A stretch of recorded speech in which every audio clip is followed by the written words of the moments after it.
Hello and welcome to Rugby Chats with Angus. My name is Angus Opperman and I'll be your host in this video where I'll be talking about Super Rugby Aotearoa as well as Super Rugby AU of this past weekend as well as other rugby news from around the globe. I'll start off with the Chiefs against Crusaders down in Hamilton, and the Crusaders victorious over the Chiefs by 32 points to 19. However, it wasn't without any controversy.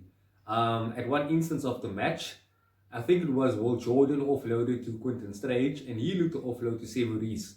But in that same movement, the ball seemed to have travelled forward off his fingertips when I checked the action replay. However, the try was awarded and it gave the Crusaders an 8-point lead. And basically, if that happens to any team, especially against the Crusaders, it takes the wind out of the sails immediately. And for the Chiefs, who has been on this long losing streak so far, it doesn't help your morale. It really dampens any sort of moral feeling you have towards the game, and it just was so controversial that the try was awarded. And that try also led to the Crusaders having a comfortable win in the end, getting the bonus point. And if they do win this weekend that's coming now against the Highlanders at home, they will have the title of Super Rugby Aotearoa. So yeah, they got the rub of the green, and the Chiefs, unfortunately, as they have all season, have not got the rub of the green of the referee.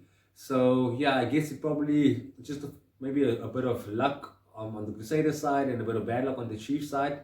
But the Chiefs are in disarray, and I'm not even sure what it means for Warren Gatland going forward. To coach the British and Irish Lions next season.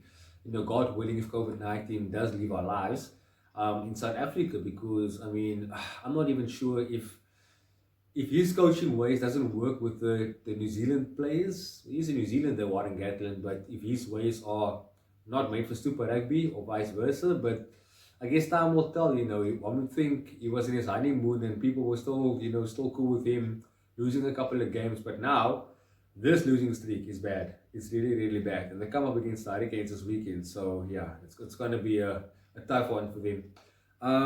The other match we had was the Highlanders and the Blues. That was also a good game. The Blues deserved winners, also getting the bonus point and also a vital bonus point. Because if the Highlanders, by some means, hook or crook, and I know in rugby anything can happen, does maybe force a draw or maybe even, well, there won't be a draw because we have this new law in Super Rugby Aotearoa where they go extra time, but if they do cause an upset and beat the Crusaders and crush just like the Hurricanes did, 2 weeks ago, then we are in for a final at Eden Park the following week in round 10. So I can't hope for that to happen, to be honest, because it will make the final round of the competition so much more interesting, as opposed to having 4 matches or 2 matches of dead rubbers. We don't want that. So yeah, that is Super Rugby Aotearoa wrapped up. Basically, just one more thing on that. There was just one try scored that was also a bit controversial, and it seems like controversy was the talking point of the weekend. So basically, Carl Tuikunukuafi, that's some difficult surname for South African to pronounce, but Carl Tuikunukuafi, he got away, he made a genuine attempt, and then Adam Smith, he could have passed. I honestly feel he could have passed, and he literally tried to jump over Carl's leg, and then he tripped and the ball got loose. I think he passed it, but the ball got loose, and then it was intercepted, and a Blues player, one of the loose forwards, scored. Try was disallowed. They came back for a penalty for that infringement. However, I do feel that Adam Smith molted, and I feel there's a fine line between smart play and absolutely going against the spirit of the game. I mean, Adam Smith is a great guy, he's a great player. However, if we're going to go the way of soccer, and this was addressed by New Zealand former referee Bryce Lawrence. He's not my favorite person in the world. I support the Springboks, and we all know what happened in 2011 in the quarter final against Australia. But what Bryce Lawrence said was, we don't want soccer or rugby to become like soccer, where, for instance, not opposition, but players who are not captain are coming in pods of 2 or 3 coming to address the referee. I mean, it's not their job. That's why you have a captain. And we see that stuff in soccer. So I hope, it doesn't go that route, because we have this element of respect and following, the basic protocols of the game. But yeah, I'm glad he addressed it, to be honest, because we are leading towards, some things that are not in the spirit of the game of rugby. And I hope the referees will also use the common sense and say, you know what, you milk that. I'm not going to allow that, just to put players in their place as well. But anyway, we go into Australia. So we had the Force, unlucky Force, honestly, losing by 20 points to 25 to the Rebels in, what did the Aussies score again? Super time.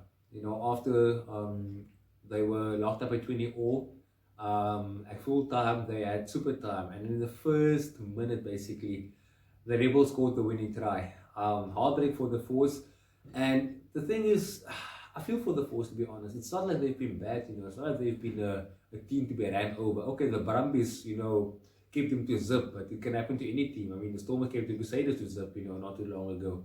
Not the Crusaders, the Hurricanes, my bad. So, basically, I just feel the Force lack a bit of kill instinct. They need to basically make sure they can grind out a match that they either were supposed to win or lose, because they actually lost more games they should have won, more than anything else. So I hope that in the coming weeks of the Super Rugby competition, that the Force will actually get this right and also get a W on the board, because I think they're on 4 on a trot now when it comes to losing. Still not as bad as the Chiefs though, so they can feel good about something, I guess. Jokes aside. And yeah, we also had a thriller down in Canberra where the Reds pushed the Brumbies, and I would say unluckily, very unluckily, lost the match at the end. I think one of their loose forwards conceded the penalty, and the new fly off. I'm not even sure what his name is, because I know there's this Kunzel kid who took over from Noah Loliso after his injury, and now there's another guy on the bench who actually kicked the winning goal to give the Brumbies a win at the end, after the Reds seemed to not have the best game management. I would say they didn't approach the final 2 minutes all that well, because they had all the momentum on their side and then ended up losing anyway. So Brad Thorne will be quite agreed with that. And I'm not too sure if there will be a second round of fixtures, of these matches. So maybe they can still come back, but we'll see what happens, But in any case, a sad loss for the Reds, but a good win for the Brumbies at the end. And they go top of the Australian AU table with the Reds in second place, as far as I know. And yeah, like I said, some other general news, basically. So I think I spoke about this before, but the whole 10 million or 100 million deal of this American investor for Western Province in the Stormers is still up in the air. I'm not sure whether or not they are going to accept it. There was an interview on the radio that I actually missed yesterday. This is not Saturday, because I was actually busy and I wanted to listen to it, but never got to it in the end. So I'm not even sure what that's all about now, what's going to go forward, because they spoke to Zalt Marais in the interview, and I'm not sure if any clarity came off it, because I do know that the guys in Western Province are fairly good at hiding things, they like to sugarcoat stuff. So I hope that, this goes forward, because, I mean, this guy's not going to give 6 million US straight. He's going to say, right, 2 into Western Province Rugby in the union itself and 4 into the Stormers. So that's quite a balanced deal, I feel. He wants to make a difference in Western Cape Rugby. He sees the potential, and I hope he does actually, come and get this deal done with Western Province Rugby Union. And also, sadly, this week we also found out that the Cape Town Sevens, although quite expectedly, has been cancelled due to COVID-19. It's one of my personal favorite events of the year. It normally is synonymous with December holidays for me, so I'll quite miss that. But the bad news, to make it even worse, is that SA Rugby is set to lose at least 50 million of profit from that event that they make. So that is quite a big blow into the coffers of the South African Rugby Union. So yeah, I think that I think by all means we should try and get. I think Mark Yuan actually wrote about it. He said that by hook or by crook, we should get rugby back on television at least. And also, whether it's a bio bubble or whether we make an exception, we get fans in like the Aussies have. Maybe make sure that your season ticket holders maybe get seats, or your loyalty club members get seats. They can go watch, and they can have designated seats. You scan their temperatures, you make sure they have sanitizer, or you sanitize them upon entry, and you get all the necessary safety protocols in. But if you can get a crowd of 10,000 into a stadium, like say for instance, Newlands for last time, Newlands has a 45,000 capacity, after they refurbished it in 1995 or before 95. It used to be 52,100, but yeah, if they can get about 10 to 15,000 in scattered around, I mean, let's say there's about 3 seats between the one person and the next person. You can still have a good crowd and you get some revenue in, great revenue in as well, and the broadcast money. So everybody wins, you know. We have to get to a point where we can say, you know what, COVID-19 has took so much away from us. I know it's still a dangerous virus, it's taking lives, but we also have to make sure that it doesn't kill livelihoods. You know, there's a fine line between balancing those two things. So, yeah, it's interesting times ahead, and you know, we all hope and pray for a cure or for a vaccine or whatever the case may be. But you know, for the time being, we have to make sure that we do damage control the proper way and not self-destruct in the process as well.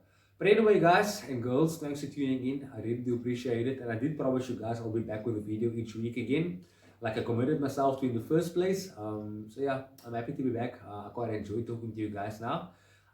Yeah, this weekend, I'm not sure about predictions. I will put it on my page via text. I'm not going to make a video about that.